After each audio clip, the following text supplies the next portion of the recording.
It is a turbulent time in America, and this show gets battered from every side. The criticism louder than ever, and yesterday a Twitter victory for free speech, for being a free speech absolutist and giving the billionaires all the powerful toys so that years from now democracy can be destroyed by 4 people having all the power.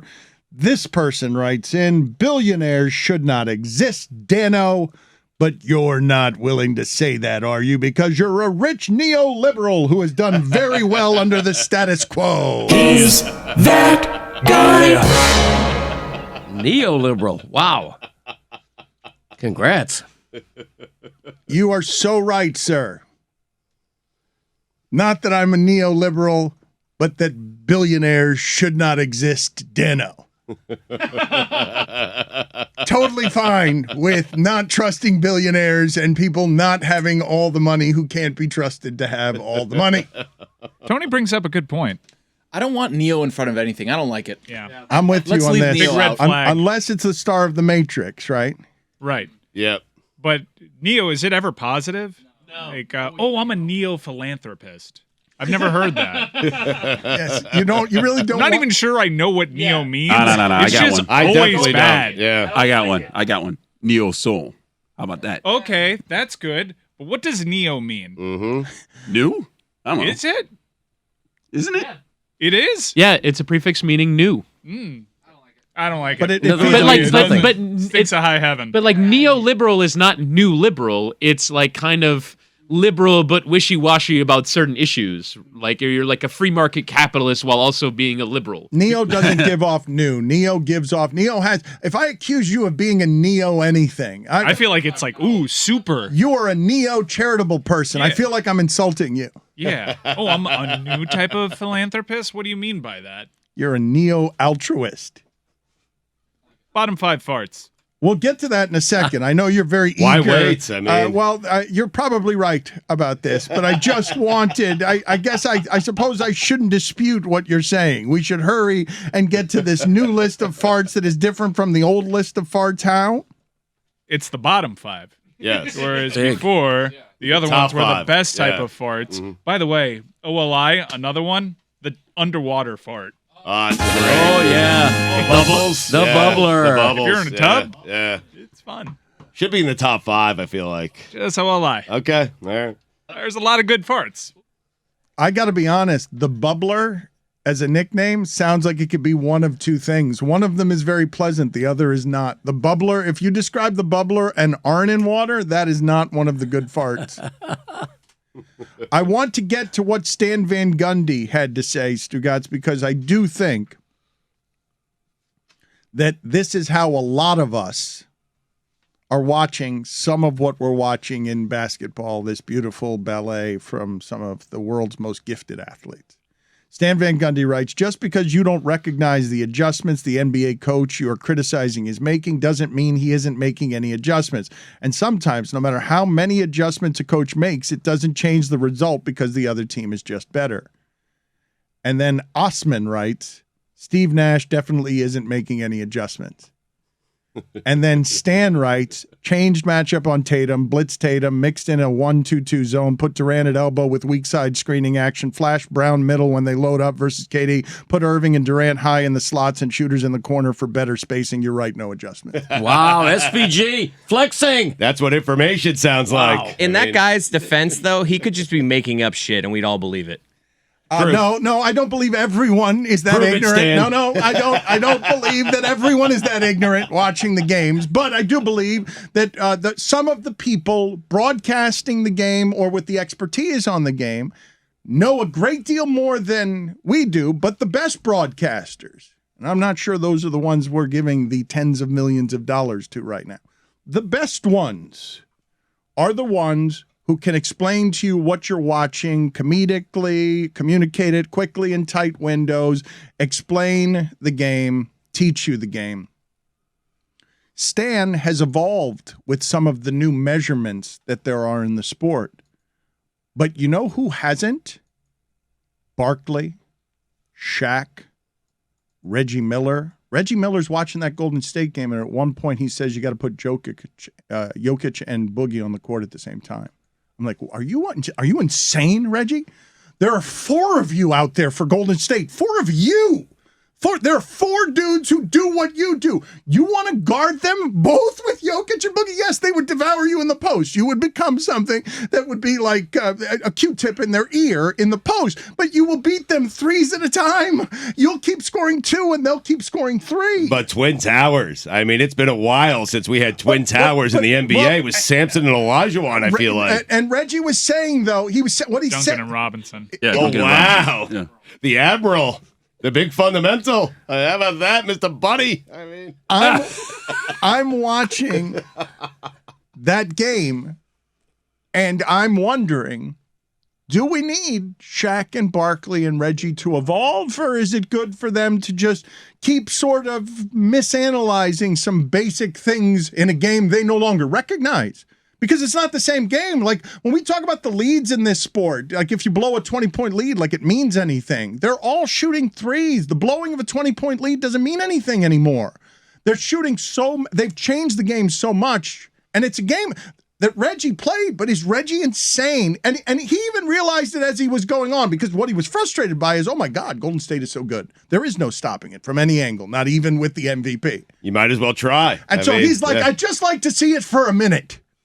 Is what he actually said. And then it dawned on him as they went to break. But the defense, like he said it out loud, the problem would be the defense. I think there's a big problem with NBA analysis that a lot of the players, they skipped over 2 generations of basketball because of this country's adoration for the 90s era of basketball. You don't have someone really from the hooping era outside of Shaq who blended through eras from when Iverson and Kobe were doing their thing.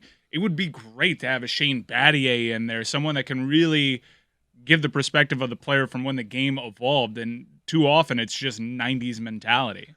But the crossroads on where the game has evolved, Stugotz, the crossroads, like it's the intersection of, well, wait a minute, all of this is different now. It's what Luka does to Gobert. Like, it's the centerpiece of any time in human history you've wanted Gobert on your team. He makes easy 2s and he deters easy 2s. Mm-hmm. You want him until right now, where everything's moving so fast that you're like, how the hell does Luka exist? How is that possible that he can make all those shots from out there and make it look easy? And oh my God, Utah's done. The entire era's done. Good luck, Dwayne. Like, it's done. It's done there. It's You're over. announcing it done right now? How? Like, what? They reached their ceiling. They can't go further with their core. It's a hard place to get free agents to go to. Got to start over. Start building it back up. Try to build it back up with assets that are better than the ones that you have right now. Trade Donovan Mitchell for something. A monster package. Maybe Gobert likely has value there. It's interesting to see that where Wade fits into all of this, just from the Miami angle, because was he aware that Danny Ainge was coming over there? I'm not really sure how those two work together. They sat next to each other at the games. It looked slightly different than Ja Morant and Karl Anthony Towns' dad sitting next to each other at the game. Danny Ainge still out here bilking people from a front office just because he used to fight the old Lakers. I do want to defend the old school commentators, though. Like, Charles Barkley still comes on after the game and says the thing that is kind of the most important thing to say about a game. Like, last night, he came on after Celtics Nets and was like, the officials were terrible. And nobody wanted to follow him down the path. But that was the thing that everyone was thinking after that game. The officials are bad. He, like, after Minnesota blew that giant lead to Memphis, was like, these guys are stupid. Like, they don't know how to play basketball. Like, there is still some perceptions of this era that Charles Barkley can bring. It's just like, it needs to be counterbalanced in the analysis during the game and after the game with somebody who's there to bring a more modern perspective. Woody, my theory on the official thing is that was a Scott Foster game, and the league just does not want that. They don't want that from their league partners.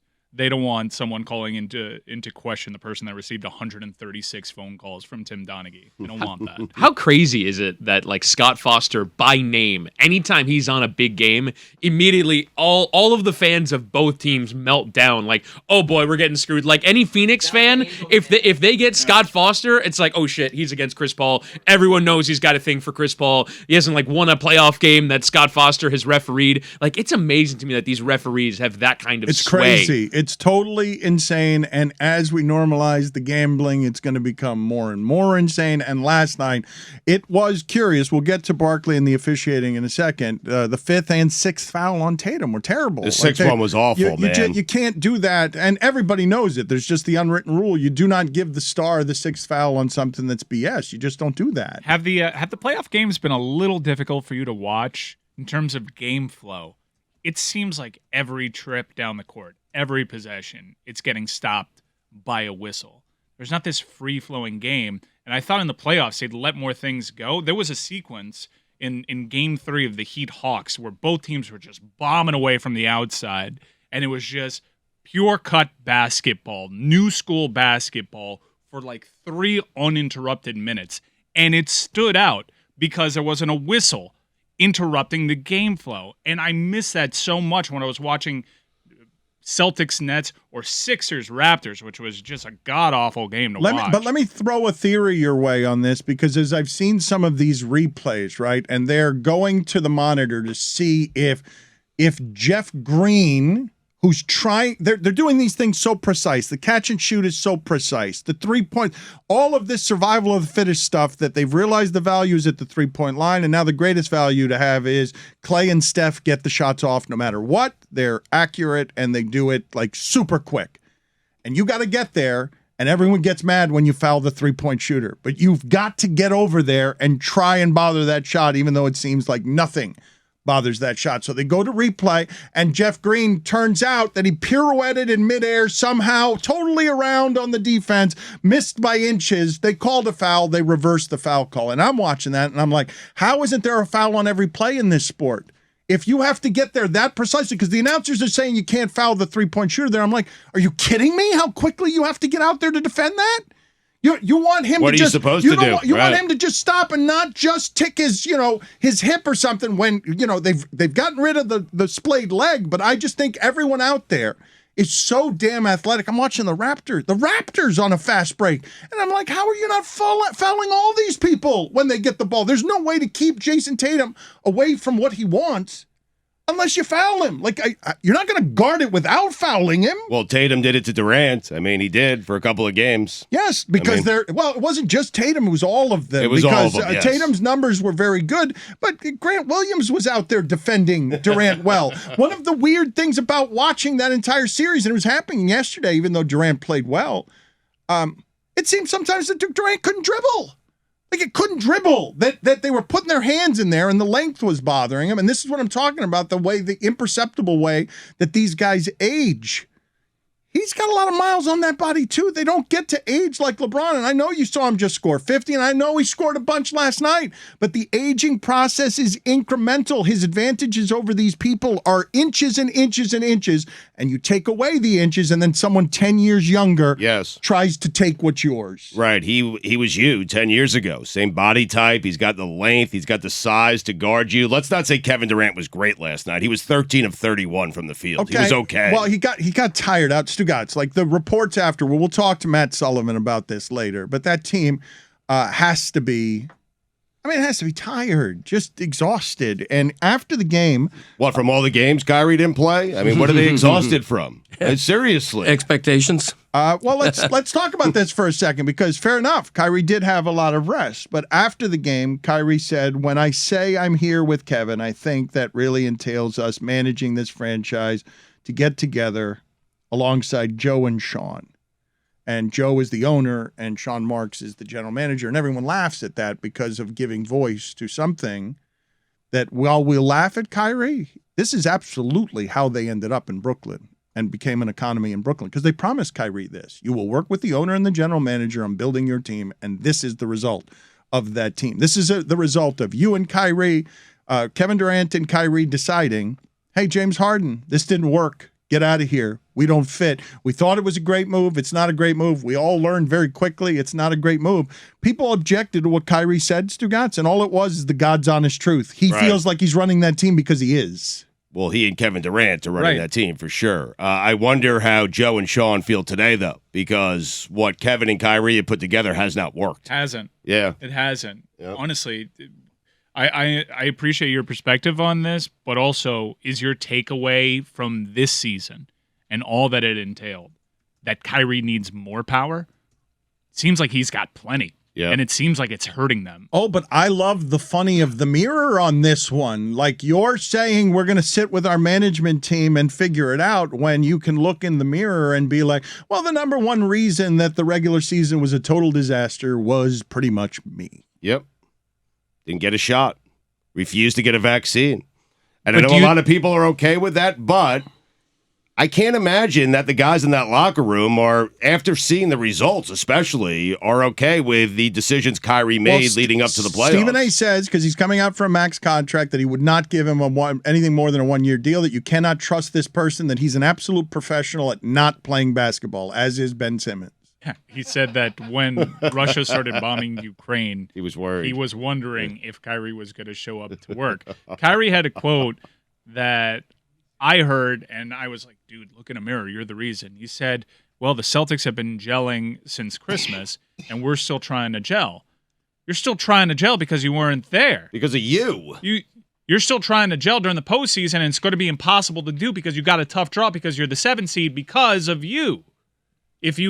Perhaps if you got a lighter draw in the first round, you'd unlock something and you'd be able to round into championship form. But you were the largest impediment to this team this year. Stugotz, let me ask you this, because I am watching what is happening, and I do believe that the audience who has seen behind the curtain on some of this stuff sees what's happening with Argument Television and Stephen A. being Stephen A. And Stephen A., not unlike Durant, aging in this industry, has to stay out in front with a bunch of Nick Wrights who want some of the stuff that Stephen A. Smith has. And to do that, you have to keep elevating the volume, right? It's Chris Russo.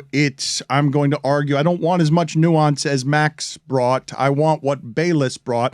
There are a couple of feeders here, okay? Big sharks that work in these waters, cowherd with them, to troll these people and to be more and more wrestling character. And in the case of Stephen A. Smith, to give voice to what so many people want to say on both sides, woke and not woke. Kyrie and Ben Simmons, be professional and get your asses out there. Do you know how much money you're making? This is pathetic. Stop talking to me about mental illness, stop talking to me about all this stuff that has to make me care for you as a human being. Just get out there and play basketball. And as we talk about all this stuff, the competition in sports for the dollar, the competition for the dollar in sports media, Stephen A. turns up the volume, has to turn up the volume. And the gulf becomes larger between the athlete and the people paid to talk about him, the people throwing garbage at them at Yankee Stadium, and the young people and a different generation retreats more from it as Stephen A. gets criticized by plenty of people. Man, Stephen A., you come after the black guys hard. And it's black on black crime. And because of how divided America is, Stephen A. then in the black community has a reputation for somebody who tears down young black men and tries to navigate that labyrinth while speaking his truth and speaking a truth that on television, just about everybody applauds Stugotz. Not the check marks, not Twitter. Right. Everyone on television is applauding the idea of, yeah, let Ben Simmons and Kyrie Irving have it. We're allowed to laugh at these people. This is the escape hatch. The place that we're allowed to feel good is Mike Ryan feels good today because we can all laugh at the Nets. Look at how shitty it goes when you give the players the power. Look at it, Kyrie. Look at what Boston did after you tried to derail them, and look at how shitty it is when you team up with Kevin Durant, how quickly it gets extinguished. Well, what you're laughing at is their arrogance, that the fact that these two guys thought, hey, we could play 20 games together regular season, come together postseason, I could play on the road and at home now, and we can go win an NBA title. It bucks everything that people love about sports. Hey, team, continuity, play together, 82 games, grow together as a team. And so people are laughing at them. Stephen A's doing a job. But I wish he would separate Kyrie Irving from Ben Simmons, because Ben Simmons has stuff going on that really none of us can relate to. It's hard to discuss. It's hard to talk about. Yeah, but scientifically, Kyrie just had to get a shot, Dan. If he cared that much about winning Kevin Durant, the Nets, his teammates, that's fine. Joe and Sean, he would have gotten a shot. That's fine, Stugotz, and he did not, and he made that choice, and we all argued about it. And it wasn't that long ago that we were talking, well, Kyrie wins, right? Because the mask mandate didn't work and he's sitting courtside, and that's fine. Everyone's going to laugh at him today. Yep. And he has brought much of it on himself, but I don't know that he lost anything other than a lot of money during the vaccination wars, because we thought he was unusual. But I don't believe that what happened at the end was he didn't get vaccinated. I believe what happened at the end in the last 3 games, based on whatever this season was for him, he had nothing for Boston's defense, and Kevin Durant needed help. And he looked over there in the last 3. They shot their load in game 1, and they took the defeat. The move it, Tatum, weaved between them both. They blew the defensive assignment, and right there was the responsibility for where that series was lost. You leaned into it in Boston and had nothing left. You had nothing left for Boston after you gave it everything in game 1, and you lost. And then they needed you for the last 3 games. And you weren't there. You had nothing while fasting. Well, I don't want to hear about the fasting. I mean, Elijah Wan has done that during the playoffs and won 2 titles. Jaylen Brown's doing it. Yeah. You mentioned I'm against player empowerment. I'm not. I like player empowerment. I'm not for Kyrie Irving empowerment. I'm enjoying the comeuppance of Kyrie Irving. I disagreed with Kyrie Irving pretty vehemently throughout his public stance on stuff. I also kind of find him to be full of shit. He's NBA's Aldous Snow. He's hard to like, man. He's hard to. I want to listen to him, and I hear him out. I just listen to him, and I process it as this is bullshit. He doesn't really know what he likes. That's get him. Oh, is that get him to the Greek, or that's forgetting Sarah Marshall? The reference. This is, You're just doing the. You don't know what Kyrie Irving stands for. He thinks he's a thinker, but he's just a wandering. He's a wandering fool filled with life accrued wisdoms that he thinks are wisdoms that some of us don't think are wisdom. When Sarah Marshall calls out all the different tattoos that Aldous Snow has and how they're different deities and how they line up in direct conflict with one another, his mask and vaccine stance changed week to week. His rationalizations are all over the place. So I don't put that much stock into him. And when he says he needs more power, more input, Is he saying he needs more? Is he saying he needs more? I think this is all. That's what he's insinuating by saying we need to get together with Joe and Sean and talk over this roster. Well, he still thinks it's we, and he's probably right because that's what they sold him on. Shut up, Kyrie. Right. Yes. They listen to you plenty. Mm-hmm. Look where this has gotten them. Mike, I do think, though, that people are objecting to him just laying out the truth in voice after a loss, where he's just saying, I'm in charge, Kevin's in charge. We work with Joe and Sean, the general manager. They are our allies or assistants. We run this franchise. I've got to get together with my brain trust, the 4 of us, and figure out what we're going to do next. You might find it impolite, but I believe that's 82 why, games. No, I don't find it that's impolite. Why they're there. I find it lacking in self-awareness. Yes, you are the brain trust. He's saying things that I understand he understands to be true. I also know for a fact it's not working. Since he got there, for several reasons. Health, which we warned against. Chemistry, which we warned against. Injury, which we warned against. Kyrie being Kyrie, which we warned against. It's blown up for all the different reasons we all said, if it doesn't work, this is why. And now you just want to double down? You need more power and influence? Did you not just see this season? No. We need to change what we're doing because that's a definition of insanity if we just try to run it back with this kind of circus. What fans don't want to hear after being swept from the, by the Celtics, Dan, is, hey, I still have the power. I'm still going to choose this team. What they want to hear is, hey, I need to come back next season, work very hard during the offseason, come back, play 82 games with Kevin Durant, have the same type of chemistry that the Celtics had to beat us, and we'll go from there. That's what fans want to hear. They don't want to hear I need to sit with Sean, and I need to sit with Joe, the owner, and I need to decide what this team needs. No, what they need is you. Play 82 games. That's what they need. They signed you. They need you. They need Durant. Play a full season together. Nobody plays 82 games. He rarely plays more than 60. Plays 70. I think it's like 3 or 4 times. But I think you're being a little dismissive when you say what fans want to hear, as if you don't consider at all that Kyrie Irving long ago stopped caring about what fans want to hear. He's telling you the truth of this situation, and I'm just telling you why fans love to tear him down. That's all. And I get it, and that's part of the construct in sports, to tear down the athlete as the athlete climbs for more power and stuff. I don't need to tell you this part, because Kyrie Irving can be unlikable, can be a bleep hole, and when I correct Mike, when he starts that with health, and the next thing I say is injuries, because with him, we were talking about mental health as well, so it's physical health and mental health, but they gave this franchise over to these guys. And for him to get in the press conference at the end of, 10 years since the decision and just tell you, yeah, I'm getting together with these guys and we're going to rework it. That's just the truth. Like, you don't have to like the truth, but it seems fairly evident to me that Kyrie Irving doesn't care whether or not you like the truth or can handle the truth. Right. But what if the equation suddenly includes a healthy, happy Ben Simmons, who is playing like everybody thought he would a few years ago? Then KD and Irving with Ben Simmons look like a whole different team. Get to age well, because he's the young one, but they've got 3 of these guys on the same team, and it's dangerous to build around that. But that's the point. The point is that if you look at where they ended the season, they have $54 million in their salary cap unavailable in the shape of Ben Simmons. And don't forget, they paid Joe Harris $18.6 million to be a sharpshooter on what could be one of the best offensive teams in the league if fully healthy. If you have Ben Simmons off a screen and roll with Seth Curry and Joe Harris available to shoot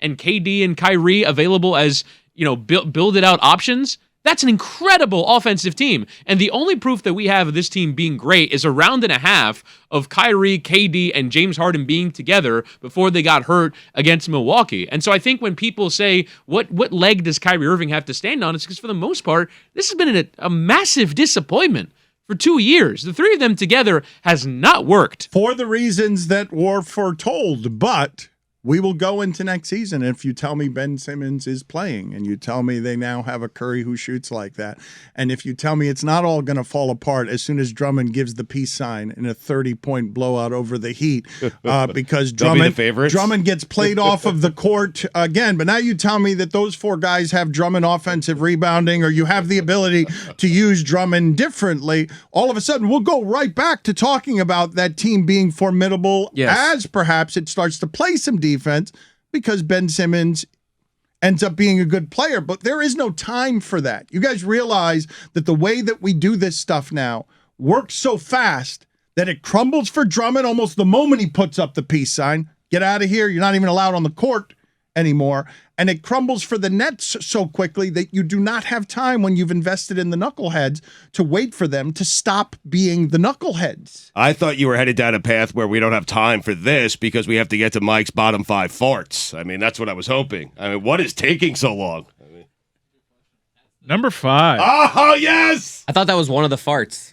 What's taking so long? I thought you said we couldn't It wait. was the Nets. I thought you said we couldn't wait because Blake Griffin was going to come in and do something for Brooklyn last night. That's the thing. When you talk about Joe Harris and you talk about Ben Simmons, realize the next time this Brooklyn Nets team, if they stay together and make the playoffs next year, you're going into that round with Kevin Durant at age 34. You're going into that round with Kyrie Irving at age 31. They're old 34s and 31s. It works when you got the Heat, when you're assembling the super team that are entering their prime.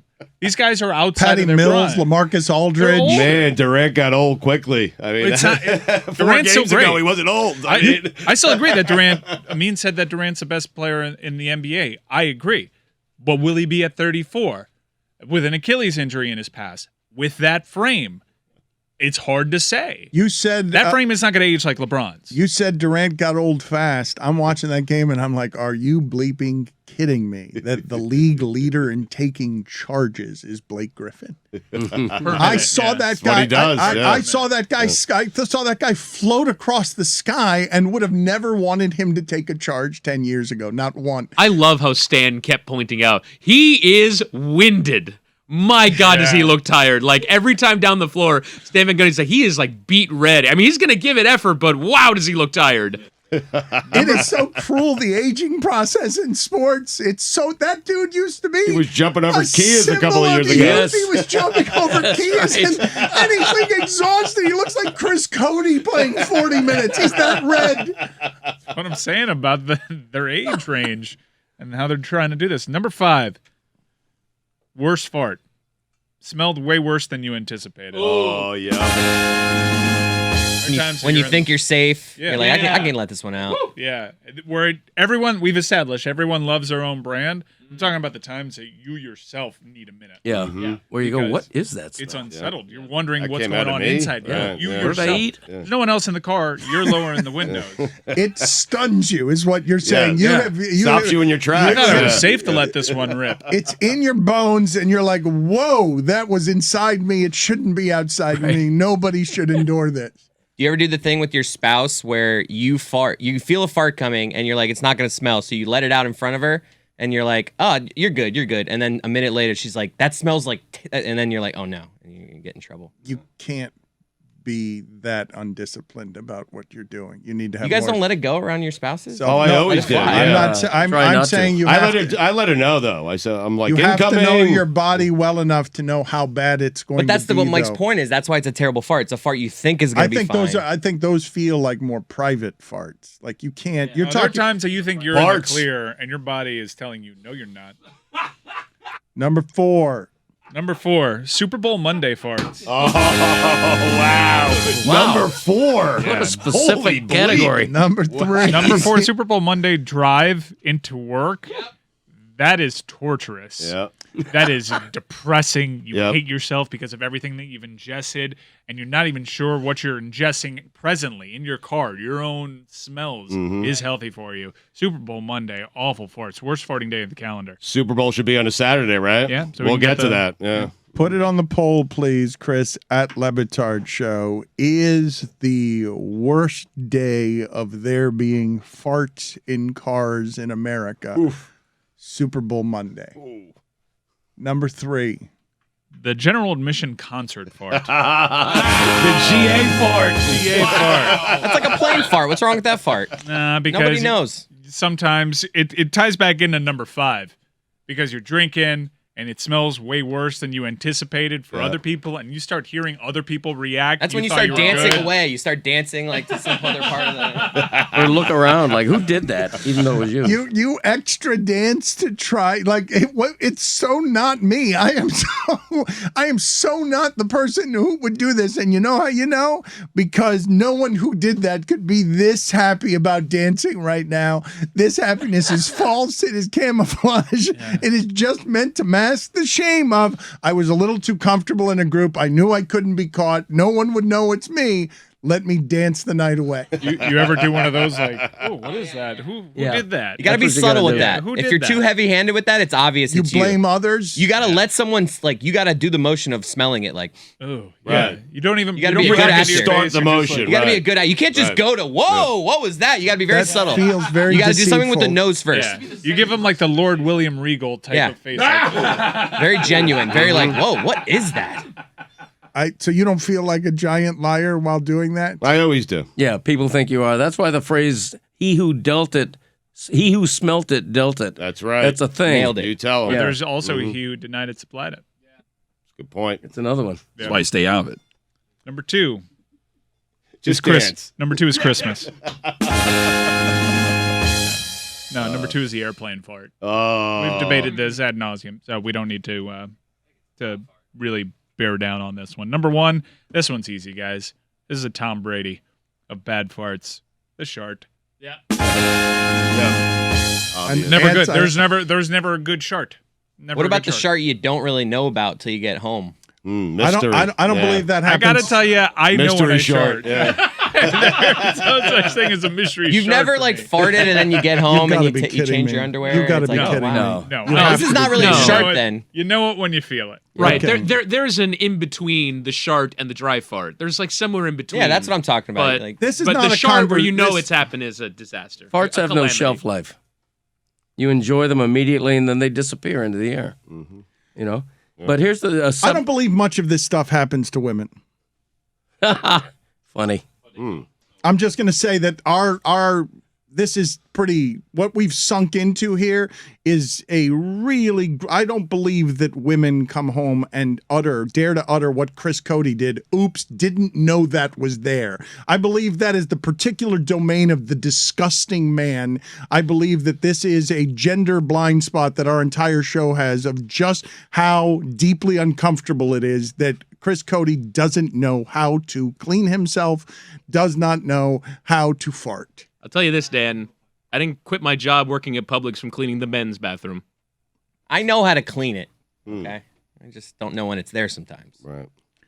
You Don't insult me like that. You cannot get home. Well, this is the thing. We Dan, didn't- okay, you're gonna sit and tell me in your entire life That's correct. you've never gotten home from somewhere and This you is- change your underwear and you're like, oh, there's a little mark there. You've This- never had a mark. no, I'm not saying Well, no. marks, That's I not mean. what I'm not. I am not saying that. I'm not alleging that. I am embarrassed when that happens. That is not what I'm alleging. Embarrassed. What I'm alleging is that you sharted, which is something to fear it beforehand, and if it's happened afterward, without taking into account that when you get home.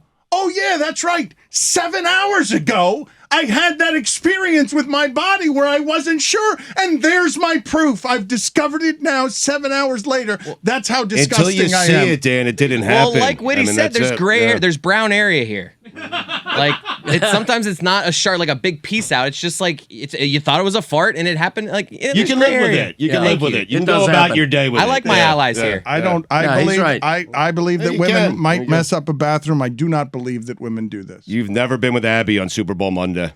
Yeah. Wow. Whoa. This is why I say nothing during these conversations.